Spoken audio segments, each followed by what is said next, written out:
Hey, how are you? My name is Alex Menendez, and I'm a professional photojournalist based in Orlando, Florida.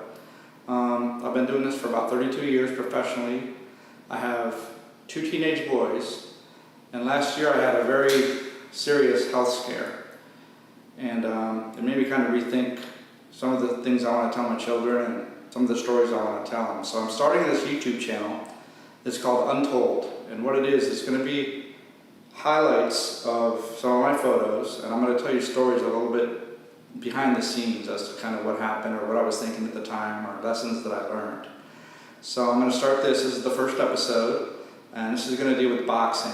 I myself am a former boxer, and I go to the gym quite often. My boys go to the gym quite often, and I've been shooting around the state of Florida, in Nevada, in Panama, California, New York for quite some time.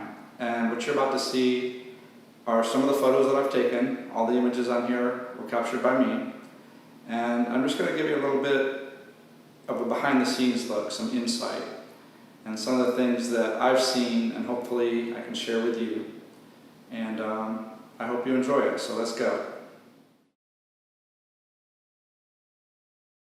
As I mentioned earlier, boxing was one of my favorite sports to shoot, and I've been shooting it for about 3 decades now. Most of the fights that I cover take place in Orlando. They're smaller local shows.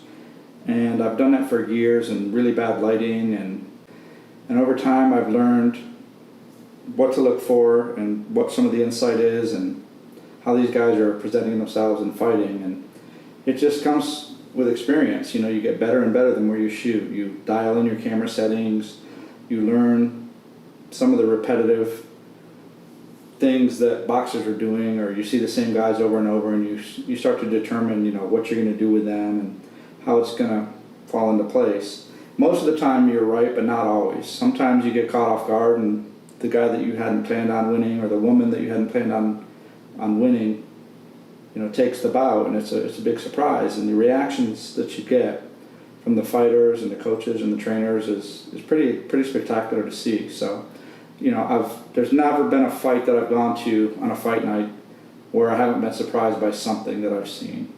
I've seen quite a bit. Like I said, I've shot amateurs, I've shot pros, I've shot small fights, I've shot big fights, I've been in gyms, I've seen the guys train, the girls train. And the boxing is truly a dedicated sport. It's a very lonely sport because you do most of the stuff by yourself. You're in the gym for an hour or two with your friends, but for the most part, the rest of the day is spent eating right and getting mentally right, keeping yourself in shape, not doing drugs, not drinking, and you know, all in all, it's a pretty cool sport. And you know, the spoils go to the victor is what they say. I mean, the person that trains the hardest almost always wins. With boxing photography, you know, I've shot some pretty big episodes, some pretty big things on the stage, and just like these boxers, you have to train yourself to know what to look for, to know how to shoot, to know what ISO, to what camera, what settings, where you're going to position yourself. So photographers have to train themselves as well, and I think that's what makes it such a fulfilling experience to me, is that I've started out small in these local shows, and I've worked my way up and worked my way up and worked my way up, and when you finally do get that credential and you're allowed to shoot a big show, you know, I was nervous, I'll admit it. You're shooting under different lights, you're shooting under a really crowded apron. You got 6, 7, 8 photographers on one side, and you're all jostling. And it's just something that you grow into and you get used to. And it's kind of like life, you know, you take it as it comes, you can't control everything, and you just do the best with what you can do. I mean, that's the best advice I can give to somebody is watch what other people do, learn, listen, and then when you become somebody that they want to be sure to share your wealth, your knowledge. You know, this isn't just for one person.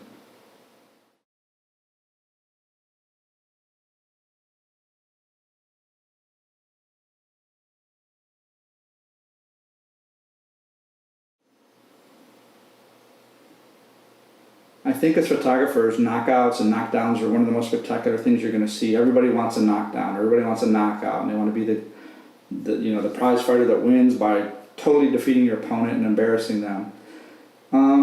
It's kind of hard as a boxing photographer because I go into the gyms and I know a lot of these people and I see a lot of the people over and over, and you become friends with them, but the thing is, like I said, boxers are solo. They're very alone people, and they'll smile, they'll be your friend. You're doing some portraits with them, that sort of thing, and it's all fun and good. But then when you get to the ring, they're so serious that you might get 2 or 3 seconds with them in the locker room as they're rubbing their hands or as they're warming up on the mitts.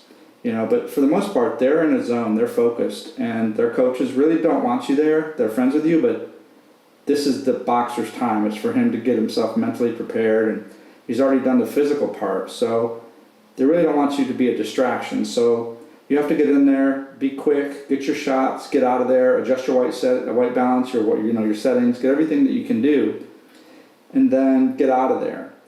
When you see a friend of yours win, that's tremendous when they knock somebody out that you don't know, because you just feel good for them. You know how much time they put in and how dedicated they were.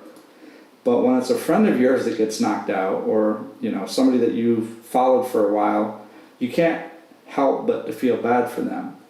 And that's one of the reasons I try not to get so close anymore to some of the boxers I know that are young and up and coming kids, because I just feel bad for them, and it makes me cringe a little bit to see them get knocked out, especially if they get hurt. That's like the worst thing about this sport is boxing is not a game, and you take it with a grain of salt. You can only shoot what's presented to you in the ring, and that's what I do. And I can't really get emotionally attached anymore. I used to be, and now it's a job for me. I try to make pretty pictures. I try to make the sponsors, the promoter, everybody happy. If I'm being paid by Getty or AP, I try to make them happy by giving them a variety of pictures.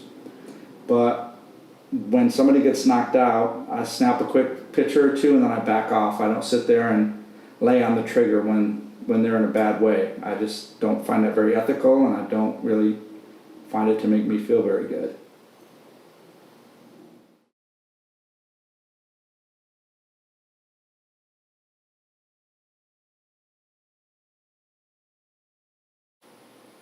All the guys ask me, what's it like shooting ring girls, man? They're hot, aren't they? Did you ever shoot them? Did you ever shoot them for a calendar? Did you ever shoot them on the beach? No, the ring girls are there to do a job, and their job is to tell you what round you're in. I prefer to shoot the women fighters because they are the ones that most of the people come to see when there's a woman's card or there's a fight featuring a woman. They train just as hard, if not harder, than the guys. They still don't get the money that they're owed or deserved. They fight 2-minute rounds. Most of them are pushing for 3-minute rounds. But whenever there's a woman's card on the card, nobody wants to miss it, and they shouldn't. They're spectacular.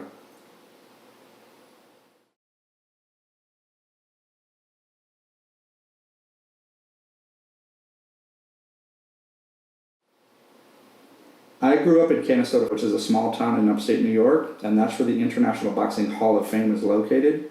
Every year the best boxers in the world show up, and so do their fans and the promoters and media. And I've been lucky enough to film there for the last 10 years. Ed Brophy, Pat Orr, they all let me in, Jeff. And they have a parade every weekend. It's a spectacular festival, and there's no other sport or no other Hall of Fame that rivals this. This is by far the best in the world. It's the most fan-friendly and just amazing event that you'll ever attend. And I'm going to go into another YouTube video on just this sometime down the road, so pay attention.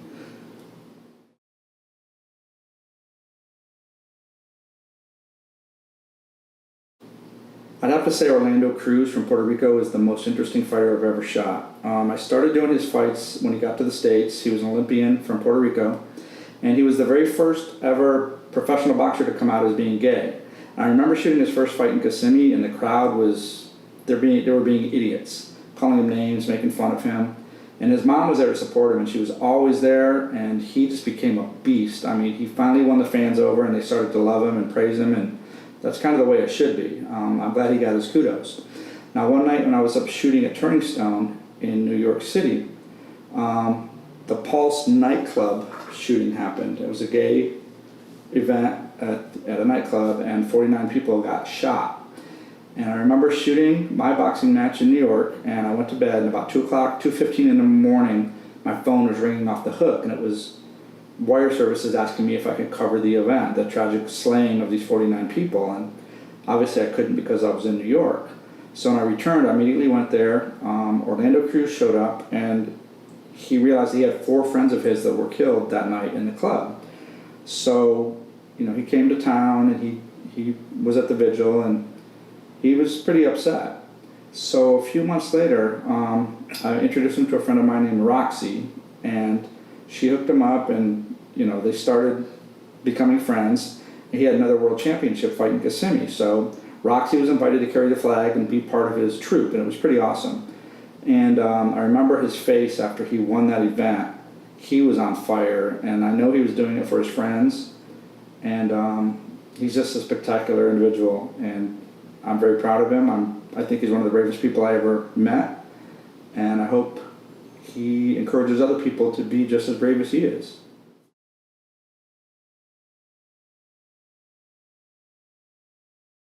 The biggest takeaway I could say from boxing is the amount of friends I've met over the years. There's too many to name, and I've seen a lot of really good people. I've seen a lot of mentors. I've seen a lot of coaches, judges, and just all around people that really care about other people. You're there to beat the living crap out of each other, but at the same time, you're there to represent a sport and to show how much you know, how much you've trained. And it's kind of like my photographer friends. I have a lot of photographer friends. There's too many to name, but I got Ed Diller, Mikey Williams out of Top Rank, Joe Petro, Lester Silva, he's amazing. Damon Gonzalez is, wow, I've seen him grow leaps and bounds over the years. Everybody knows Ed Mulholland. He's a famous photographer, and he's very, very good. Idris Elba, Al Bello, probably the best boxing photographer in the world. Then you've got the women. You got Emily Harney, Marilyn Paulino, just amazing people. And bare knuckle, you've got Phil Lambert. Anthony Geathers has come a long way. Alex Nunez from Cuba, he's gotten a lot better. Joseph Correa, Brian Gonzalez, Sidestep Media, those guys are just a bomb.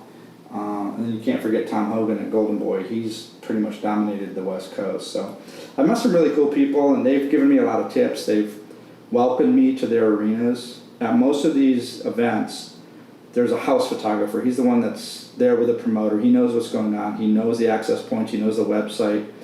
He knows everything you're going to need to know, or she. And I keep saying that because there's not that many female boxing photographers, but they're growing in leaps and bounds in this sport.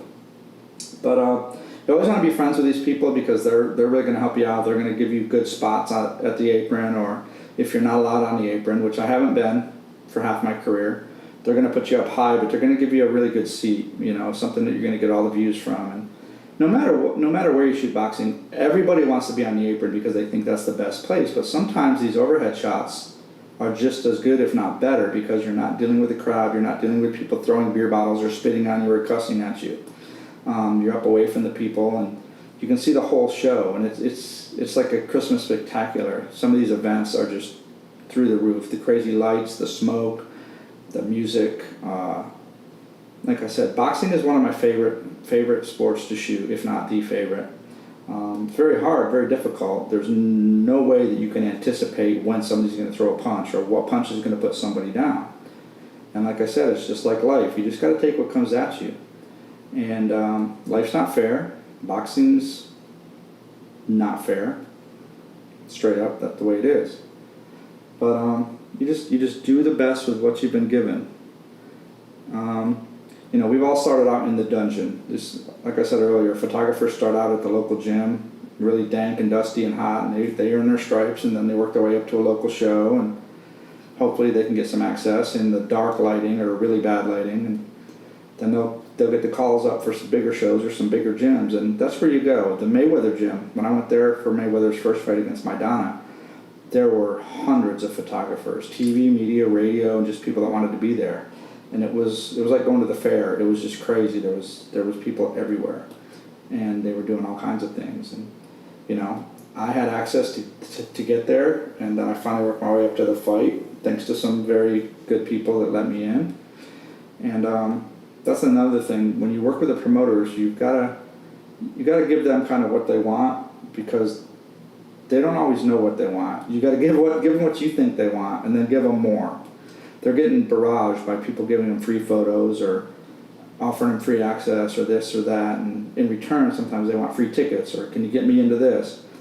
No, you just gotta prove your worth and let them know that you know what you're doing, and like anything else, hopefully one day you'll get the call up. When you get the call up, don't mess it up. Make sure your captions are correct. Make sure you get the people's names right. Make sure you get the venue right, and make sure your camera settings are set. I've seen people shoot what would have been beautiful images, but they were blurry, or they were the wrong color, or they were just slightly out of focus or off frame. So, I just took my time, learned the ropes. I messed up quite a bit, and there's nothing I can do about it. You just bite the bullet and move on. At this point, there's nothing you can do. But once again, I just want to thank my friends. I've met a lot of really cool people that have given me access and have taught me things that I may not have normally learned. They've also taught me some of the pitfalls or some of the dangerous places to avoid, like who not to talk to. There are people that you don't want to be associated with in this sport, and unfortunately, that's just the way it is. There's people that take advantage. There's people that talk behind your back, and you just gotta, you can't sit there and fight with them, because regardless, you're gonna look like the idiot. They're always gonna come out on top, even if they're wrong or even if they're doing something against you. It's all in who they know, and if word gets out that you're doing something wrong, or you did something wrong, or they made it up about you that you did something wrong, you're never gonna win. So stick to your own, do your job good, get in, get out. Sometimes it's better to not let them know you were even there. Let them see your pictures afterwards. Get a different angle, get a different shot. Trust me, they're gonna know you were there.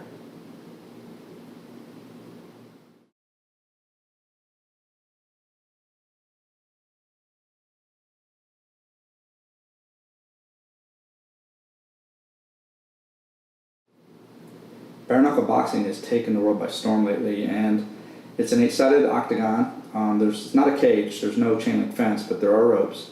And man, it is a quick sport, a brutal sport, it's a fast sport, and it's really cool to shoot. The fights don't last as long as boxing, they're shorter rounds. Not shorter rounds in length, just the fights don't last. It's pretty brutal, and I love it. I can't wait to shoot more of this sport. If you check back in a year, hopefully I'll have some more images, but yeah, it's one of my favorite things to shoot right now, and I can't wait to just keep this trend going. As long as they stay in business, I'll stay in business.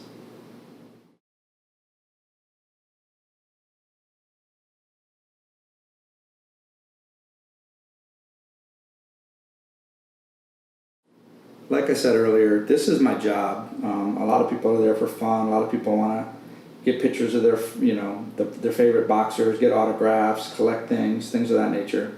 As a professional photographer, I'm not allowed to ask for signed autographs, signed items, hats, jackets, things. I just show up and do my job. I try to stay out of the way, let them not focus on me, but let me focus on them. And this has been my living. This is how I make a living. The price of what I've gotten paid has gone down considerably. It's ridiculous how cheap these photos are now, and how much you get paid or don't get paid. Sometimes you don't even get offered a ride to the hotel. It's just ridiculous. But there are some fighters that I really like to follow, and some promotional companies that are good to me, and I try to be good to them. Once I upload to the wire services, some of the pictures, if they were taken on a buyout, I don't own the images anymore, and I no longer own those images, and those seems to be the ones that get stolen quite a bit. People always grab my images. I see them in memes all over the internet. I see them used as posters or billboards or t-shirts or iPhone cases, and it's pretty sad. People just steal stuff. They don't realize that you're out there working hard, you're traveling, you're working yourself into the arena 3 hours before the fight.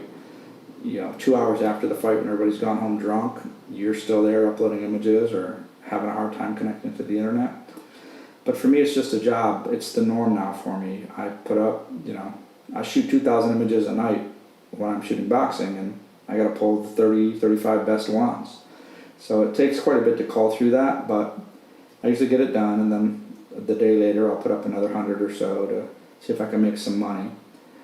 There's some guys that call me all the time, and they're, hey man, can I get a photo? Can I get a photo? And If it's a fighter, yeah, I'll give you a photo or I'll send you a copy of it. But if it's a promotion company, no. You've got money to, rent these venues and you sell beer and you got a DJ. You've even got a driver, which I love the drivers. They're pretty awesome to me. But if you can afford all that shit, then you should be able to pay me at least a small sum for what my photos are worth. So at this point, I keep the copyright to almost all my images. I own all my images, and I just put them up as a contributor. So I do get paid, not as much as I wish I could, but I do get paid. All in all, I'm just happy to still be alive. I'm still happy to be working. Starting to get my focus back, starting to get my brain unfoggy, and I hope I'm going to be shooting this for another 20 or 30 years. I recently did start shooting a Leica, and black and white is in my future. So keep checking back. Follow this page if you would. Follow me on Instagram at PhotoAlexM, and hope to see you in the next video.